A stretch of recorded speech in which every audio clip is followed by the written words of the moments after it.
বাবা মাকে ফেলে চট্টগ্রাম আদালত প্রাঙ্গণ থেকে দৌড় দিলেন প্রেমিক প্রেমিকা। এ দৃশ্য আগে আমরা শুধু সিনেমাতে দেখতাম, কিন্তু এবার লাইভ দেখল গোটা দেশ।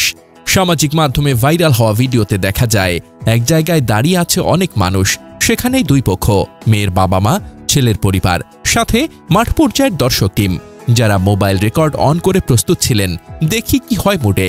দুইজন প্রেমিক প্রেমিকা মাঝখানে দাঁড়িয়ে, চোখে সতর্কতা, মনে বিপ্লব আর পায়ে শক্তি জমা। এক পর্যায়ে মেয়ে একটু ধীরে বলে, চলো একটু সামনের দিকে যাই। এটা ছিল সিগন্যাল কোড। সিআইএতে দিলেও এত নিখুঁত সিগন্যাল পাওয়া যায় না। টান টান উত্তেজনার মধ্যেই ধপ করে শুরু হয়ে গেল দৌড়।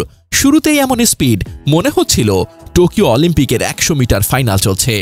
মেয়ের হাঁটা, না, এটা আর হাঁটা ছিল না, এটা ছিল উড়াল ফ্লাইট। পেছনে বাবা মা, মামা খালা, ভাই চাচা, সবাই দৌড়। কেউ ছেলেকে ধরতে, কেউ মেয়েকে বাঁচাতে, কেউ শুধু ভিডিও করতে। এভাবে 10 থেকে 15 সেকেন্ডে আদালত এলাকা পরিণত হলো মেলার মাঠে। সেখানে উপস্থিত লোকজনের কারো কারো মুখে তখন শোনা যাচ্ছিল, মনে হয় এরা চুপি চুপি বিয়ে করে ফেলেছে। ছেলের পরিবার তো রাজি, কিন্তু মেয়ের পরিবার নাকি কিছুতেই মানে নাই। এজন্যই নাকি মেয়ের পরিবার ছেলের নামে মামলা দিয়ে দিয়েছে। সেই মামলার হাজিরা দিতে এসেছিল আজ আদালতে, কিন্তু মেয়ে যখন ছেলেকে দেখল আর থাকতে পারেনি, সবার সামনে থেকে একেবারে দৌড়ে পালিয়ে গেল। পুলিশ বা আদালতের অফিসিয়াল স্টেটমেন্ট এখনো আসেনি, কিন্তু গুজব বলছে দুজনেই পালিয়ে গিয়ে কোথাও আত্মগোপন করেছেন। মামলাটা হয়তো এখন পেন্ডিং, কারণ অভিযুক্ত তো পালিয়ে গেছে। চট্টগ্রামের লোকাল মিডিয়ায় বলা হয়েছে এটা হয়তো ফ্যামিলি ডিসপিউটের কেস, যেখানে মেয়ের পরিবার ছেলেকে অনুপযুক্ত মনে করেছে। কিন্তু প্রেম তো আইনের বাইরে, এবং এই দৌড় দেখে সবাই বুঝল প্রেমিক প্রেমিকাদের এসকেপ প্ল্যানে আদালতও ফেল।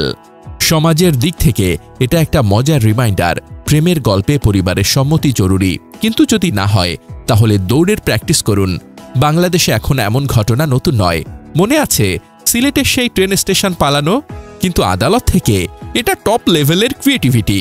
আশা করি দুজনের ভালোবাসা টিকে থাকবে, আর পরের বার হয়তো তারা ফিরে এসে হ্যাপি এন্ডিংয়ের স্টোরি শেয়ার করবে। যাই হোক, এই ভিডিও দেখে হাসবেন না কেন। প্রেমের জয় হোক, আর আদালতের প্রাঙ্গণে নো রানিং সাইনবোর্ড লাগানোর দরকার। ভালোবাসা কাউকে ভয় পায় না, না সমাজকে, না পরিবারকে, না আদালত প্রাঙ্গণকে। তবে কথা হলো, ভালোবাসা শুধু দৌড় দিয়ে ধরে রাখা যায় না। ভালোবাসা টিকে থাকে দায়িত্বে, সম্মানে, একে অপরকে বোঝার ক্ষমতায়। আজকে তারা দৌড়ে পালালো, কাল তাদের জীবনে যদি ঝড় আসে, তখন কি তারা একইভাবে একসাথে দৌড়াতে পারবে? এটাই হলো আসল পরীক্ষা। ভালোবাসা সিনেমার মতো শুরু হতে পারে, কিন্তু জীবন সিনেমা নয়। এখানে পরিচর্যা লাগে, ধৈর্য লাগে, আর সিদ্ধান্ত নিতে হয় নিজেদের ভবিষ্যৎ ভেবে।